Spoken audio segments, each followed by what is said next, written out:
Amados irmãos, a graça e a paz, amém? Pedir para os irmãos abrirem suas Bíblias. Carta do apóstolo Paulo aos Filipenses.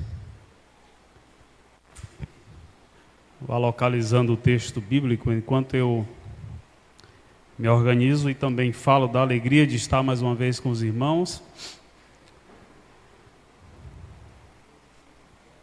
Como disse Paulo, algumas igrejas esperavam a oportunidade de rever os irmãos e pela graça do Senhor foi nos concedida essa oportunidade. É um momento bem particular que a igreja está passando, devido à saída do pastor Hernandes, mas o Senhor tem o controle de todas as coisas, amém? Ele foi porque o Senhor chamou. E o Senhor continua cuidando de vocês. Porque o sumo pastor é Jesus Cristo e ele jamais abandona o seu povo. O pastor Hernandes não abandonou vocês. Foi chamado para um outro local para servir ali ao reino. E os irmãos continuam aqui firmes, porque só tem uma saída para nós, é continuar firmes. Não tem outra opção. Aquele que recua, o Senhor diz, não tem prazer dele. Então, que o Senhor continue direcionando a vida dos irmãos neste novo processo, nessa nova caminhada. Já participei bem destes processos de sucessão pastoral, é desafiador, às vezes é espinhoso, mas a Bíblia, a palavra de Deus, tem todas as orientações, inclusive para esses momentos, para que a igreja possa cumprir todos os trâmites, todas as etapas, de forma que a sua unidade seja preservada. E é uma coisa que, inclusive, a mensagem de hoje vai tratar. Vamos falar sobre unidade. E é uma das coisas que nós, como igreja, jamais podemos abrir mão. É da unidade da igreja. Da unidade da igreja. Nós temos que pagar, se preciso for, um alto preço para defender a unidade da igreja. Porque essa é uma responsabilidade que Deus coloca em nossas mãos. Ele nos tirou do mundo de pecado, Ele nos tirou do reino das trevas, nos transportou para o reino do Filho. Ele colocou dentro de nós o seu Espírito Santo.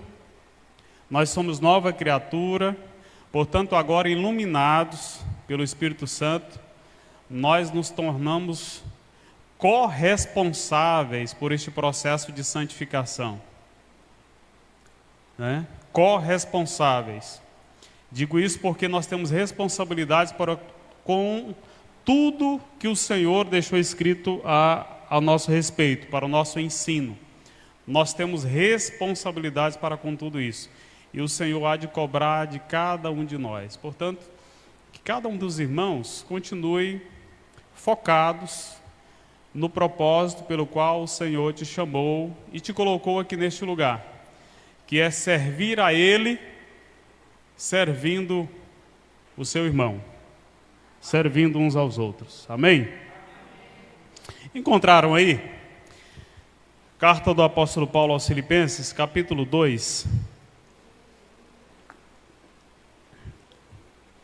O culto vai até às 9, é isso? Então nós temos tempo. Capítulo 2 da carta aos Filipenses. Quando foi me convocado a oportunidade, não é nem convite, é convocação, Eu comecei a orar e a ler a palavra, Não é que a gente ora, ajoelha e diz, Senhor, me dá uma palavra para me levar à igreja. Não é este o processo, porque a palavra já foi dada, Pelo menos não é esse o costume dos batistas, orar e pedir, Senhor, me dá uma palavra. A palavra já foi dada. A gente vai ler, meditar e escolher um texto para trabalhar, Simples assim, irmãos. Não tem segredo, Não tem segredo, essa questão do pregar, do ensinar o Evangelho de Jesus Cristo. Onde você abrir a Bíblia para pregar a igreja vai ser edificada. Não tem mistério. É lógico que em determinadas circunstâncias você escolhe um texto mais adequado, né?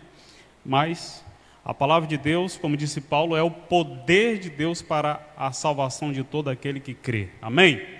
E se nós cremos neste poder que está na palavra, que é a palavra, este poder é que produz transformação em nossas vidas. Amém? Vamos ler o texto para não demorarmos mais na reflexão. Capítulo 2 da carta aos Filipenses. Se há, pois, alguma exortação em Cristo, alguma consolação de amor, alguma comunhão do Espírito, se há entranhados afetos e misericórdias, completai a minha alegria, de modo que penseis a mesma coisa, tenhais o mesmo amor, sejais unidos de alma, tendo o mesmo sentimento. Nada façais por partidarismo ou vanglória, mas por humildade, considerando cada um os outros superiores a si mesmos. Não tenha cada um em vista o que é propriamente seu, senão também cada qual o que é dos outros. Tende em vós o mesmo sentimento que houve também em Cristo Jesus. Pois ele, subsistindo em forma de Deus, não julgou como usurpação o ser igual a Deus. Antes, a si mesmo se esvaziou, assumindo a forma de servo, tornando-se em semelhança de homens, e reconhecido em figura humana, a si mesmo se humilhou, tornando-se obediente até a morte, morte de cruz. Pelo que Deus também o exaltou sobremaneira, e lhe deu o nome, não é um nome, lhe deu o nome que está acima de todo nome, para que ao nome de Jesus se dobre todo o joelho nos céus, na terra e debaixo da terra, e toda língua confesse que Jesus Cristo é o Senhor, para a glória de Deus Pai. Merece um amém mais forte. E toda língua confesse que Jesus Cristo é o Senhor, para a glória de Deus Pai. Louvado seja o nosso Deus. Amém? Quero orar mais uma vez com os amados irmãos. Nunca é demais orar, né? Nunca é demais orar. A gente ora antes do pregador, ora depois do pregador, não tem problema nenhum. Vamos falar com Deus. Pai Santo e Justo, nós acabamos de ler a Tua Palavra com o objetivo de meditar na mesma e queremos pedir, rogar a direção do Teu Espírito Santo, sem o qual nós não conseguimos êxito no propósito que temos. Queremos extrair da Tua Palavra os ensinos que são tão úteis, tão indispensáveis para a vida da Tua Igreja. Portanto, nós pedimos a direção do Teu Espírito Santo para iluminar a nossa mente na compreensão e na exposição da Tua Palavra. Queremos simplesmente sermos achados fiéis na exposição da mesma, para que o Teu nome seja engrandecido, para que o Teu nome seja glorificado, honrado, e a Tua igreja também edificada, e tudo isso, Senhor, para a glória do Teu nome.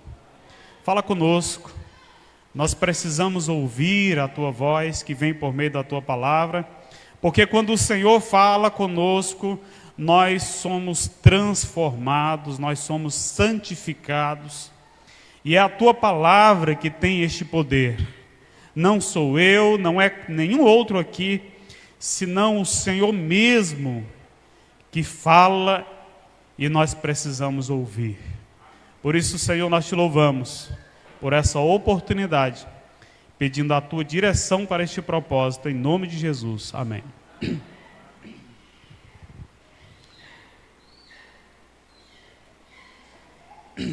Muito bem, irmãos. Nós vamos falar sobre unidade. Unidade. Um assunto que eu sei que já foi tratado entre os irmãos, porque conheço o pastor Hernandes, meu amigo pessoal, e sei do compromisso dele com a exposição bíblica. E os irmãos também testemunham isso, né? Mas como disse Paulo em algumas passagens, é proveitoso a repetição. Nós precisamos ouvir e ouvir várias vezes a mesma mensagem, os mesmos ensinos, para que isso se sedimente, se fixe na nossa mente, no nosso coração, a fim de que arraigados, né, como diz o texto, arraigados e fundamentados em amor, nós possamos produzir frutos dignos, né, de arrependimento, frutos dignos de glorificar e exaltar o nome do Senhor. Algumas particularidades nesta carta. O apóstolo Paulo, ele estava preso em Roma. E outro dia eu preguei na Igreja Batista Central, aqui no capítulo 1. E Paulo, meus irmãos, nesta carta, ele escreve para encorajar os irmãos. Veja, Paulo estava preso. E ele escreve para encorajar a igreja a permanecerem firmes na defesa do Evangelho. Ele estava preso em Roma, durante o seu cativeiro em Roma, porque recorreu a César e foi levado a Roma, porque ele entendia que para ali o Senhor o direcionava para que ele para ali pudesse testemunhar o Evangelho. E Paulo tinha algo muito claro na mente dele, em relação à sua prisão, mas em relação à consciência que ele tinha de que o Evangelho jamais poderia ser preso. E ele deixa isso registrado. O Evangelho não está preso.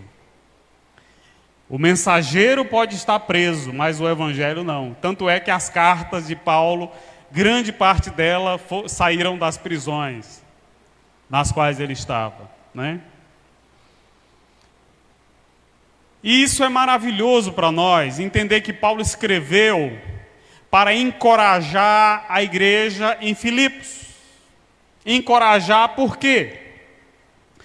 Porque em Filipos aquela igreja estava enfrentando algumas dificuldades em relação aos judaizantes, que estava causando dificuldades, assim como na igreja da Galácia, pressionando os irmãos em relação ao cumprimento da lei e algumas outras particularidades. E Paulo vai escrever esta carta, e ele aqui faz uso de algumas expressões que eu chamo a sua atenção para o capítulo 1, para que a gente possa adentrar de forma mais compreensível no capítulo 2 que nós lemos. Vou chamar a sua atenção para alguns textos, algumas passagens do capítulo 1. Ele começa dizendo, Paulo e Timóteo, servos de Jesus Cristo, a todos os santos em Cristo Jesus, inclusive bispos e diáconos que vivem em Filipos. Ele deixa claro que Timóteo está com ele, ajudando ele, né, nas suas tribulações, e que eles são servos de Jesus Cristo, né? E ele endereça essa carta aos santos em Cristo Jesus, aos bispos e aos diáconos que vivem ali em Filipos.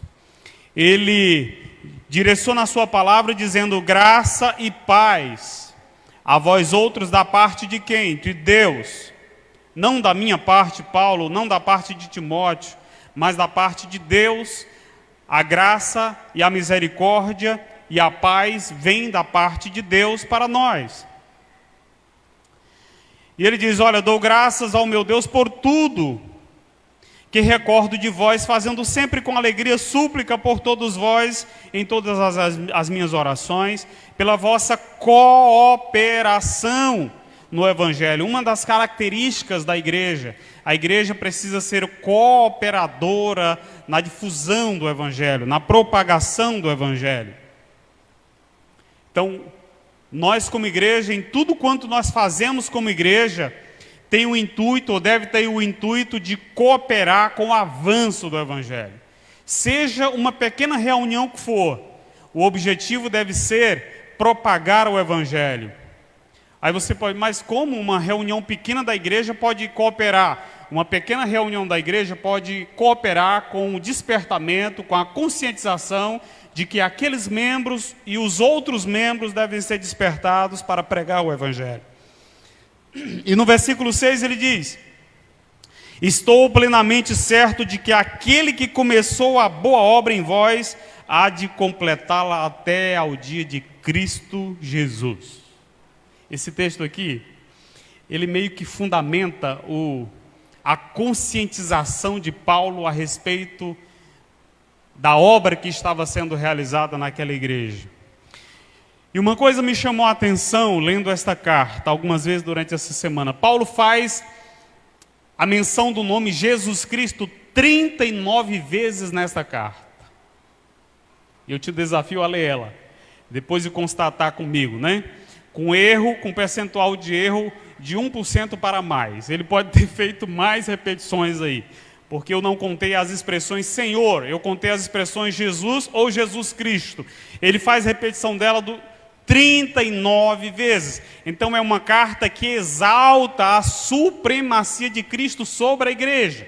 Cristo é o Senhor da igreja, Ele está sobre a sua igreja, direcionando.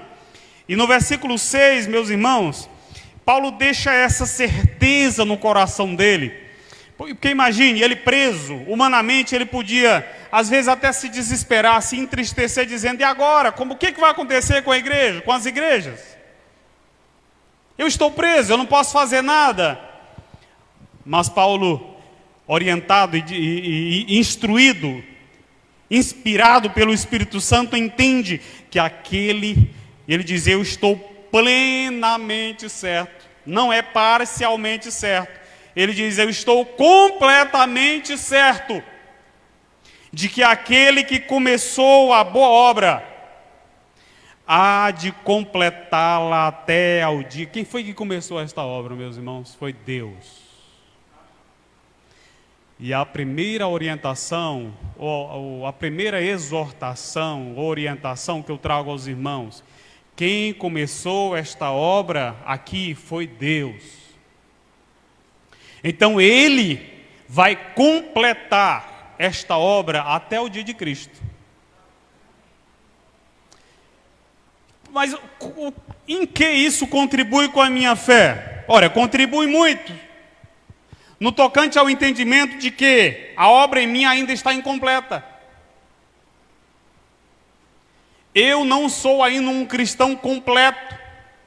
Eu ainda tenho muito que aprender e eu ainda tenho muito que fazer.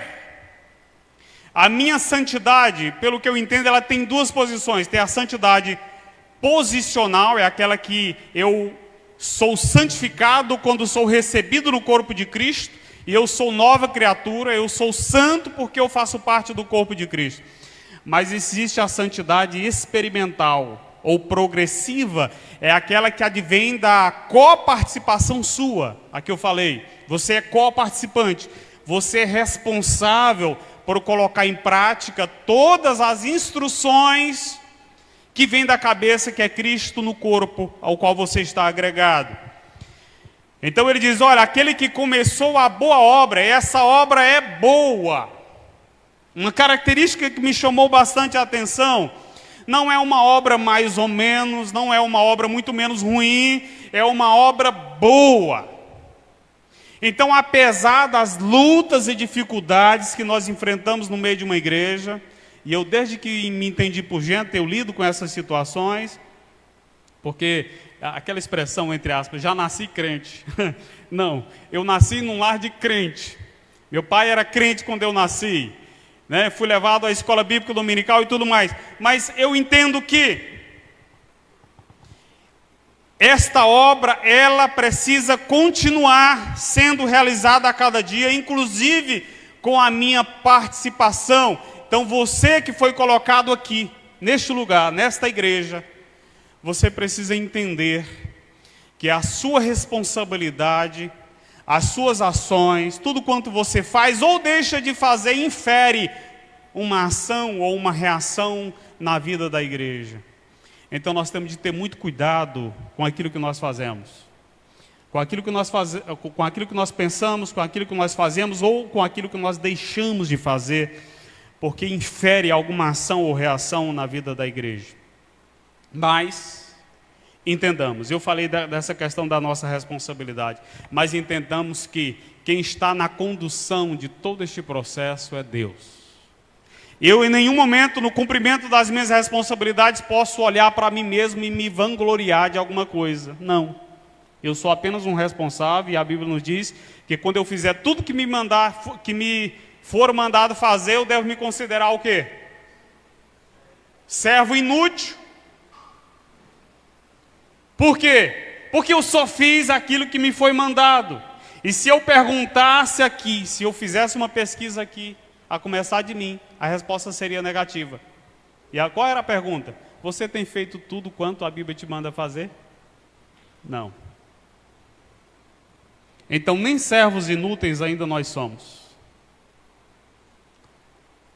O desafio é muito grande para nós, a responsabilidade é muito grande, mas a obra foi começada e ela está em desenvolvimento. Apesar das minhas incredulidades, apesar das minhas teimosias, apesar das minhas falhas, a obra está em andamento, porque quem começou não deixa a obra parar. Não deixa, é Deus que está na condução, porque Ele vai completar esta obra até o dia de Cristo, até o dia em que Jesus Cristo há de voltar. E Ele continua dizendo, no versículo 7, vou pegar apenas uma parte. Pois todos sois participantes da graça. Finalzinho do versículo 7. Todos somos participantes da graça. No final do versículo 8, Paulo dizendo e pedindo em oração, dizendo, para que o vosso amor aumente mais e mais em pleno conhecimento e em toda percepção, para que o vosso amor aumentando em conhecimento e percepção, vocês possam aprovar, versículo 10, as coisas excelentes, e ser de sinceros e inculpáveis para o dia de Cristo. Veja o desafio que nós temos pela frente, irmãos. Tantas decisões, às vezes, que nós tomamos na igreja, né? Tantas decisões, às vezes, que nós temos que tomar, e os irmãos, esse dia, têm um desafio maior, porque não tem um pastor na liderança dos irmãos, mas tem líderes, né? Mas são tantas decisões que nós temos que tomar. Como a gente vai minimizar o risco de tomar a decisão errada? Porque existe o risco de tomarmos decisões erradas. Vocês concordam comigo? Esse risco, ele é iminente. E se tem uma coisa que eu tenho aprendido é que existem armadilhas no meio da igreja. Armadilhas, às vezes, feitas de forma intencional ou às vezes feitas de forma não intencional por falta de sabedoria, por falta de direcionamento. Situações, quando eu falo armadilha, meus irmãos entendam, eu estou falando de situações que são feitas, às vezes, com a intenção de ajudar, mas na realidade traz prejuízo. Em vez de cooperar, ela traz prejuízo para a vida da igreja. Então, como a gente minimiza? Paulo deixa bem claro aqui, que o vosso amor aumente, mais e mais, em pleno conhecimento e em toda percepção. Conhecimento de quê? O conhecimento secular? Não, conhecimento da palavra. Conhecimento das coisas espirituais.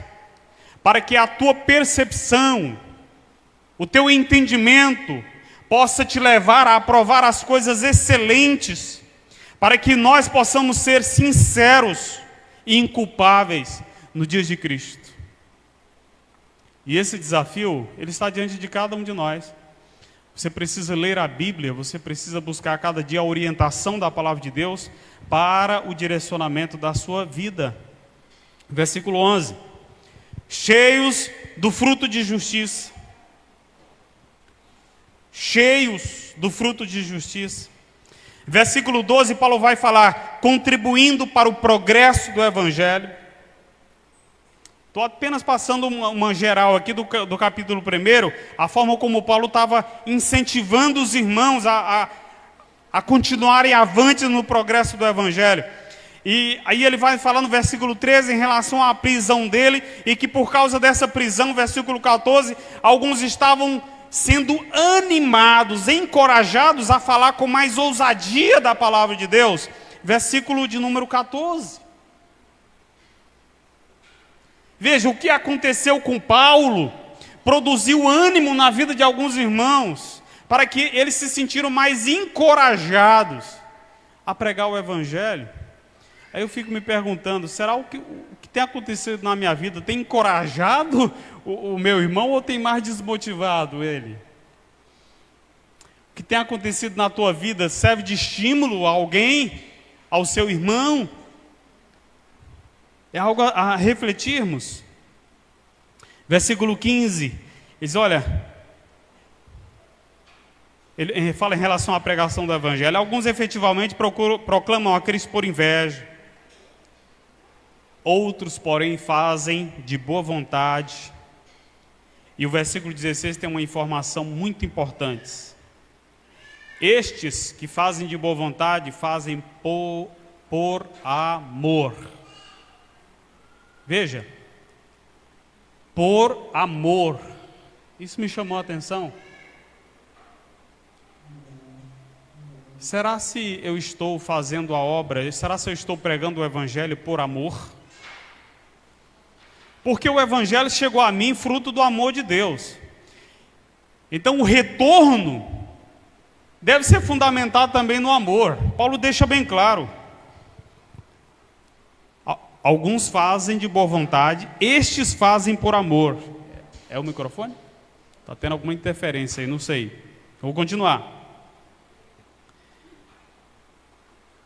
Versículo 21. Paulo vai falar sobre a questão da iminência da sua morte, e ele já falava que estava meio que desapegado. Versículo 21. Portanto, para mim o viver é Cristo. E eu preguei sobre esse texto esses dias. Viver Cristo. Viver para Paulo é a mesma coisa que Cristo, porque Cristo é vida. Não existe vida fora de Cristo. E morrer é lucro. Ninguém que está em Cristo, mesmo diante da morte, sofre prejuízo, Paulo diz, porque Cristo é a minha vida. E no versículo 27, ele vai finalizar esse capítulo dizendo: vivei acima de tudo por modo digno do Evangelho, para que, ou indo ver-vos, ou estando ausente, ouça no tocante a vós outros, que estáis firmes em um só Espírito, como uma só alma, lutando juntos pela fé do Evangelho. A palavra que eu dei no início. Não tem outra opção para nós a não sermos defendermos a unidade da igreja. Por quê? Porque o propósito da igreja só pode ser alcançado quando ela trabalha unida. Eu não estou falando que no relacionamento da igreja, em relação às tomadas de decisão e tudo que a gente faz, não vai surgir divergências. Não. Unidade não é o mesmo que uniformidade. Mas unidade pressupõe acordo mútuo. Inclui a decisão de andar juntos, apesar de eu pensar diferente de você em alguns momentos. A base que nos une é a mesma. O fundamento sobre o qual nós estamos sendo edificados é o mesmo. A mensagem que nós estamos sendo desafiadas a pregar é a mesma. O elo que nos une, que é o amor de Cristo, é o mesmo. Então não tem como nós, apesar das lutas, das dificuldades, dos conflitos, não tem como nós levantarmos um muro entre nós. Não tem como, porque nós não temos respaldo no Evangelho para isso. O respaldo do Evangelho é a defesa da unidade. Apesar das dificuldades, das lutas, apesar de mim mesmo. Aí você pode também fazer isso, né? Apesar de mim mesmo, nós temos que lutar para defender juntos a fé do Evangelho. Apesar de vocês estarem sendo intimidados, aí no versículo 28, pelos adversários. Versículo 29, porque vos foi concedida a graça de padecerdes por Cristo e não somente crer nele. Junto, meu irmão, com a fé que veio ao teu coração, porque a fé é um dom de Deus, Efésios deixa bem claro isso. Fé é um dom de Deus. Junto com esta fé, veio também um desafio de você poder pagar o preço, se preciso for. Né? Porque vos foi concedida a graça de não somente crer nele, mas de também padecer por ele. Padecer é pagar o preço, muitas vezes, de renunciar ao eu. Né? Renunciar, às vezes, a algumas ações que eu quero, e aí eu boto muito o eu no meio, o eu. Mas eu não posso pensar no eu quando nós estamos falando de nós. O eu tem que ser deixado de lado, porque senão nós não vai ficar em evidência. Igreja é nós, não é eu. Eu sozinho não sou igreja, eu sou um indivíduo, eu sou um cristão. Mas igreja somos nós. E Cristo pagou um alto preço pela igreja. Então quem sou eu para não seguir o mesmo caminho? Quem sou eu para seguir o caminho oposto de trazer prejuízo à vida da igreja? Não, nós temos que trazer, meus irmãos, edificação, nós temos que trazer ânimo, nós temos que dar exemplo, nós temos que estimular. Pois tendes o mesmo combate que viste em mim, e ainda agora ouvis que é meu. Aí Paulo entra no capítulo 2 dizendo, se há, pois, já que eu vos exortei a tanto, já que eu vos exigi tanto, se há, pois, alguma exortação em Cristo, alguma consolação de amor, alguma comunhão do Espírito, se há entranhados afetos e misericórdias, completai a minha alegria de modo que... Aí nós vamos começar aqui a destrinchar o texto. Veja, parece uma indagação que leva à dúvida, mas não é. Porque tem um se, né? Se há, pois, alguma exortação em Cristo, o que Paulo está querendo dizer? Quando eu li no início eu também não entendi. Se há alguma exortação em Cristo?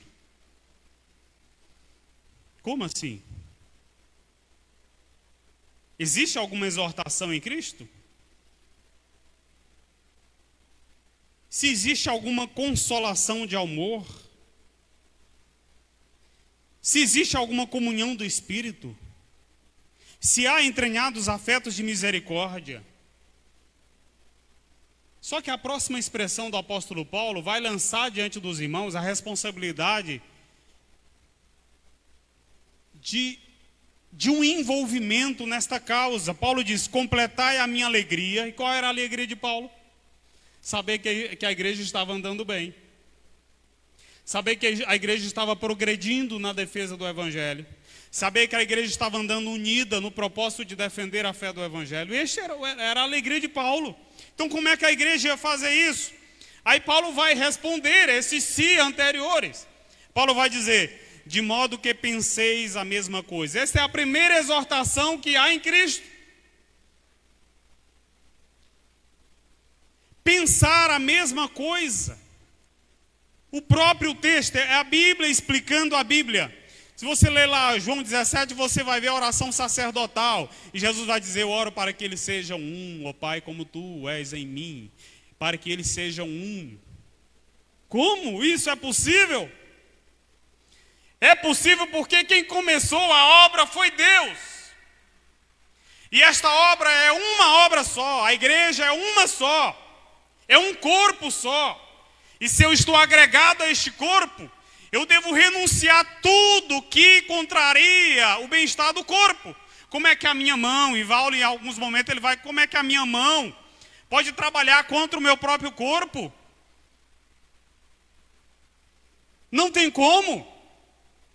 Eu vou pegar a minha mão para me mutilar? Jamais. A minha mão serve para zelar das outras partes do corpo. Existe, pois, alguma exortação? Existe. Qual é a primeira? Penseis a mesma coisa. Mas pensar a mesma coisa? O que Paulo está querendo dizer? Pensar a mesma coisa. Porque pensar a gente pensa muito. É uma das coisas mais rápidas que o ser humano faz, é o pensamento, né? E a gente pensa às vezes tanta besteira, né? Então o que Paulo está querendo dizer sobre essa questão do pensar a mesma coisa? Esse pensamento aqui não é aqueles pensamentos individuais, aqueles pensamentos seculares, não. Ele está se referindo ao exercício da sua mente na compreensão de qual é o teu objetivo como igreja, qual é o teu objetivo como crente, qual é a tua responsabilidade neste mundo diante daquilo que Deus fez na tua vida. O que é que te une ao teu irmão? Enfim, qual é a base, qual é a fundamentação doutrinária que você e o teu irmão devem obedecer? Pensar a mesma coisa significa defender o mesmo princípio, defender as mesmas verdades. Isso significa pensar. É debruçar a tua mente, o teu coração sobre aquilo que tem de mais valor e que foi Deus que nos deu. Eu fico pensando, meus irmãos, vou enxugar aqui o suor, porque foi uma das recomendações da esposa. Ela fica vendo eu suando e diz, meu Deus, vai pingar, vai pingar. Enxuga o suor, Israel, ela disse. Nós temos que pensar a mesma coisa. Um exemplo bem prático. Lembra dos discípulos de Jesus? Eles eram todos iguais? Não. Jamais. Pedro era igual aos outros? Não. Pedro era impetuoso, era o filho do trovão. O que aconteceu quando um deles pensou diferente? Quem foi que pensou diferente? Judas Iscariotes. Filho da perdição. Os demais, apesar de serem diferentes, continuaram debaixo da orientação do mestre. Pensar a mesma coisa é continuar debaixo da orientação do mestre. É continuar sendo discípulo. É continuar, apesar das dificuldades, das diferenças, é continuar debaixo da orientação de Cristo. Existe alguma consolação de amor? Existe. Que consolação é essa? Versículo 2 responde: tenhais o mesmo amor. Esta é a consolação de amor. O mesmo amor que preenche o coração do meu irmão é o que preenche o meu, porque é o amor de Cristo que foi derramado sobre nós. Não é o que a palavra diz? O amor de Cristo foi derramado sobre nós. Então, quando bater no teu coração em algum momento, e eu falo isso com propriedade, porque eu sei que acontece com todos nós, quando bater no teu coração, às vezes aquele sentimento de raiva, de ódio, de ira, você precisa correr aos pés da cruz de Cristo e pedir socorro dele, porque esse não é um sentimento que vem de Deus. Tenhais o mesmo amor. O mesmo amor não me leva a me levantar. Se eu errei a expressão em português, me perdoe. O mesmo amor não me leva a levantar-me contra o meu irmão, a inferir prejuízo ao meu irmão. O mesmo amor me leva a lutar pelo meu irmão, a defender o meu irmão. Este é o mesmo amor. E é esse o desafio que nós temos pela frente. É um desafio fácil? Não é. Porque o nosso coração às vezes é duro. Mas nós não nos esqueçamos que aquele que começou a boa obra vai completar. E se eu, meus irmãos, insistir na incredulidade, eu vou pagar um alto preço. Porque quem zela da igreja é Cristo. Ai de mim, ai de você, se levantar contra a igreja de Jesus Cristo.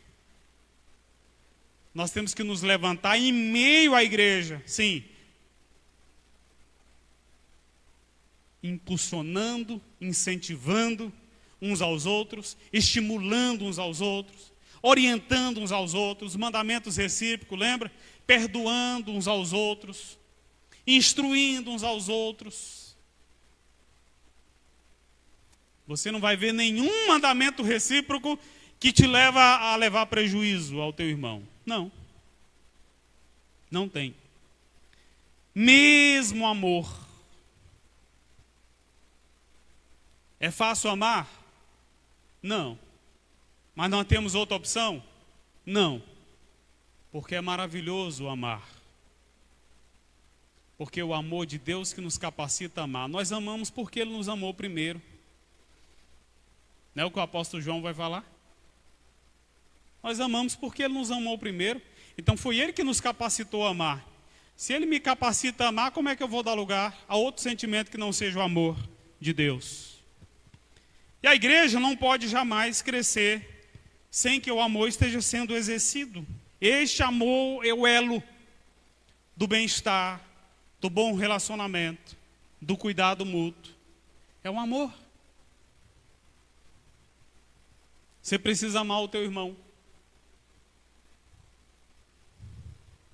Amar o teu irmão. Amém? Amar. Uma das coisas que nós às vezes não paramos para pensar em relação à igreja é o amor. Às vezes a gente fala de tanta coisa e não fala do amor. Amai-vos uns aos outros. Esta é a comunhão, é a consolação de amor. Paulo continua dizendo: alguma comunhão do Espírito? Existe alguma comunhão do Espírito? Existe, qual é? Sejais unidos de alma. Unidos de alma. Como assim unidos de alma? É a conexão que há entre cada crente. É o saber, é a consciência de que a nova criatura que eu sou, foi Deus quem fez, e Deus fez o meu irmão da forma como Ele me fez. Nós somos iguais diante de Deus. Apesar de sermos diferentes, nós somos nova criatura, feitos por Ele, e Ele nos capacitou. Ele nos tornou nova criatura. Ele nos fez participante do corpo dele, para que nós pudéssemos entender um ao outro. Entender um ao outro é olhar para o outro e saber que assim como eu enfrento dificuldade, ele também enfrenta. Assim como eu tenho desafios, ele também tem. Mas assim como eu tenho carências, ele também tem. Assim como eu preciso de ajuda, ele também precisa. Quando a gente para, meus irmãos, para olhar o outro com esses olhos, tudo muda. O meu irmão precisa da minha ajuda. E eu preciso da dele. É assim que funciona a igreja, não tem outro jeito. É um ajudando o outro. Sejais unidos de alma, um só corpo, lembra? Estamos conectados, querendo ou não, meus irmãos. Agora não me perdoa a expressão querendo ou não. A gente coloca porque coloca, mas tem que ser querendo, né? Nós fazemos parte do mesmo corpo. Nós não somos iguais, porque um corpo não é feito de um só membro. Mas cada membro tem que zelar um do outro.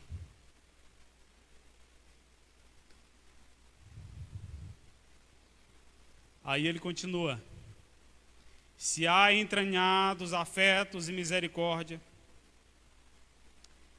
Que entranhados afetos e misericórdia é esse? E ele finaliza o versículo 2, esse ciclo de si, dizendo, tendo o mesmo sentimento. Tendo o mesmo sentimento. A mesma esperança. A mesma fé. Aquela fé, não estou falando da fé salvífica, mas a fé nos processos, a fé no dia a dia, a fé naquilo que está sendo feito. Eu tenho fé no meu irmão, eu confio no meu irmão, o meu irmão confia em mim, e a gente anda. Mesmo sentimento. Eu tenho a impressão de que a gente vai continuar dando certo. Eu tenho a impressão, e não é uma simples expressão, me perdoe, porque falar de sentimento não é fácil, mas eu tenho um sentimento, eu tenho o entendimento de que esta obra vale a pena e de que nós devemos continuar juntos e que vai dar certo. Tendo o mesmo sentimento, o mesmo posicionamento, a mesma fé a cada dia e em tudo quanto está sendo feito, vai dar certo. Vai dar certo, irmãos. Porque aquele que começou vai completar. Eu é que preciso abrir a minha mente, como disse Paulo, crescendo na graça, no entendimento e na percepção, para que eu possa aprovar as coisas excelentes. Aí Paulo continua dizendo, nada façais por partidarismo ou vanglória. Nada façais, nada. É uma proibição total. Não abre espaço para partidarismo ou para vanglória. Partidarismo coletivo, vanglória individual. Não tem espaço para o eu ou para o nós fora do propósito de Deus. Mesmo que a maioria da igreja se levante defendendo um propósito que não é bíblico, esta maioria está errada.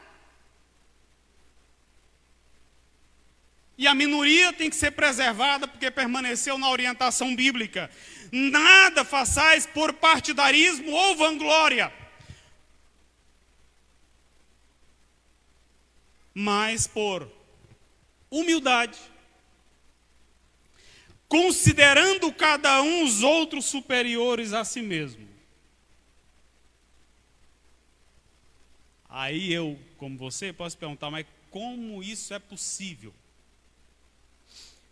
Só é possível porque quem começou a obra foi Deus e quem está completando essa obra é Ele. Porque se não fosse assim, eu jamais ia considerar o outro superior a mim. E você da mesma forma, não adianta pensar que não era. Considerar o outro superior? Como assim? Para que isso? Meus irmãos, é a consciência de servo. Você só vai servir o seu irmão adequadamente quando você considerar ele superior a você. Você só vai servir o teu irmão de forma que agrade a Deus quando você considerar ele superior a você. Que a expressão superior significa que eu estou subordinado ao meu irmão. Eu sou servo dele. Quem é servo de outro é menor. Está numa posição inferior. Só que esta auto-humilhação, ela não é depreciativa, pelo contrário.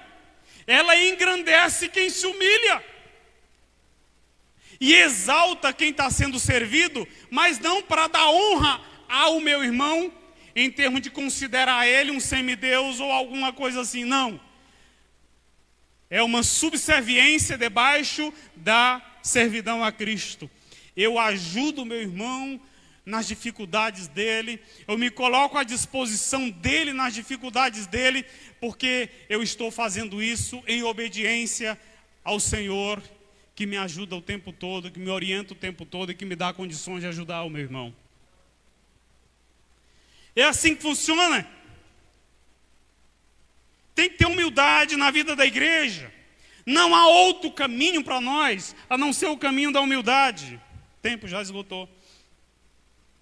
E ele continua dizendo,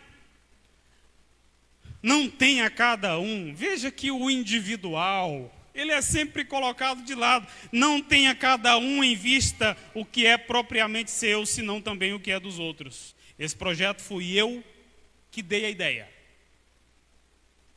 É um projeto meu. Já viu alguma coisa assim? É meu. Não funciona na igreja. Eu vou dar um exemplo prático para os irmãos, porque tenho liberdade para com vocês. O candidato é eu que vou indicar. Cuidado, viu? Cuidado. Nunca desconsidere a maioria. Ou nunca desconsidere os outros. É com humildade. Considere os outros superior a você, que tudo vai correr bem. Tudo vai dar certo. Tudo dá certo na igreja quando nós fazemos as coisas com humildade. Tudo dá certo. Por quê? Podemos fazer a pergunta para Paulo. Porque nós devemos ter em nós o mesmo sentimento que houve também em Cristo Jesus. Mesmo sentimento que houve em Cristo Jesus. Qual era o sentimento que havia em Cristo Jesus? Jesus nunca cerrou o coração, fechou o coração em relação aos seus semelhantes. Ele sempre ajudava, sempre estava disponível. Jesus chorou em alguns momentos, em determinadas ocorrências com alguém que ele gostava tanto, que ele amava. Jesus tinha uma empatia para com o próximo. Ele se colocava no lugar dos outros. Tende em vós o mesmo sentimento, porque se o sentimento que houver em mim não for o sentimento de Cristo, eu não faço parte da igreja. Eu faço parte de um projeto individual. Eu estou arquitetando algo que tem a ver com o meu propósito, mas isso não é igreja. Igreja é nós, é o corpo. Tende em vós o mesmo sentimento que houve também em Cristo Jesus, pois ele, subsistindo em forma de Deus, veja o exemplo, ele é Deus. Eu não vou dizer que ele era, mesmo se referindo ao passado, e a gente poderia usar a expressão, ele sendo Deus, não usou como usurpação, não defendeu o ser Deus, mas se humilhou, se colocando no lugar de servo, se achando na forma humana, se humilhou a si mesmo, tomando a forma de servo, e foi obediente até a morte, morte de cruz. Nós às vezes não queremos pagar o preço da obediência, nem 2 passos fora daquilo que eu defendo como meu.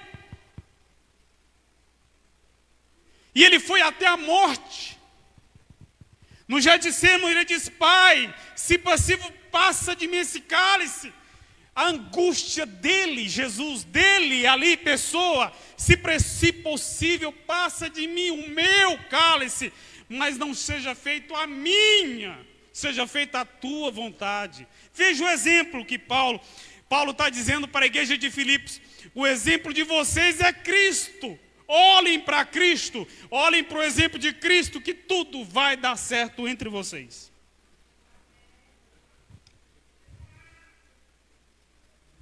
Pelo que Deus o exaltou sobremaneira e lhe deu o nome que está acima de todo nome, para que ao nome de Jesus se dobre todos os joelhos nos céus, na terra e debaixo da terra, e toda língua confesse que Jesus Cristo é o Senhor, para a glória de Deus Pai. O êxito de Cristo, meus irmãos, o êxito, a vitória de Cristo veio por meio da obediência. Veio por meio da submissão, da humilhação. Tanto é que o ministério de Jesus, o ministério terreno, é chamado ministério da humilhação. E esse é o ministério da igreja. A igreja só vai alcançar êxito se for um ministério exercido em humildade, em sujeição uns aos outros. Esta é a ordenança de Deus para nós. E quando Deus fala, quando a palavra de Deus, ela fala ao nosso coração, ela está apontando o caminho certo. Ela está dizendo, é por aqui. Então é melhor a gente caminhar nessa direção. Que Deus abençoe os irmãos. Que Deus continue direcionando os irmãos nas decisões que tem que tomar. Eu já participei deste processo dos dois lados. Eu já participei como líder da igreja na ausência do pastor titular. E eu já participei sendo pastor convidado a assumir a igreja. Então eu sei dos trâmites, das situações que surgem, mas busquem sempre a orientação no Senhor. Meus irmãos, se vocês dobrarem os joelhos com o coração sincero, Deus não vai deixar vocês sem direção. Jamais. Eu tenho plena convicção disso. Coloquem os joelhos no chão, abra o coração sincero, diga para Deus, nós precisamos da tua direção, da tua ajuda. Nós somos tua igreja. Direciona-nos segundo a tua vontade. Amém? Vamos orar? Vamos ficar em pé? Quero agradecer aos irmãos pela confiança de nos chamar para expor a palavra do Senhor.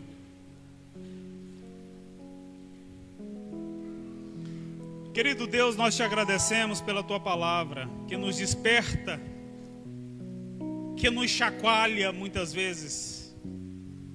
E olha como é bom, Senhor, ser chacoalhado pela tua palavra, porque os frutos podres caem. E nós somos limpos, a tua palavra que nos limpa, como o Senhor mesmo falou aos discípulos, vocês já estão limpos pela palavra que eu vos tenho falado. Que a tua palavra continue limpando o nosso coração. Eu oro por mim mesmo e oro pelos meus irmãos. Para que, ó Deus, a nossa vida cristã não seja jamais fundamentada numa falsa humildade, mas que nós possamos crescer a cada dia. Ó Deus, nos ajuda a crescer. Nós temos dificuldades, eu tenho dificuldade em relação a muitos aspectos da minha vida. Eu sei que os meus irmãos também têm. Mas nós pedimos a tua direção. Que o Senhor abençoe esta igreja neste processo. Que agora, sem o pastor titular, as decisões que têm que ser tomadas, os direcionamentos, a condução do trabalho, que o Senhor dê sabedoria àqueles que estão à frente, dê coragem, dê ânimo. Mas que todos sejam trabalhados e cooperem juntos pela defesa do Evangelho. Que o Senhor continue à frente. Que tudo em que eles venham fazer, Senhor, seja feito para a glória do Teu nome. Eu oro agradecido pela Tua palavra, em nome de Jesus. Amém. Que Deus abençoe, irmãos.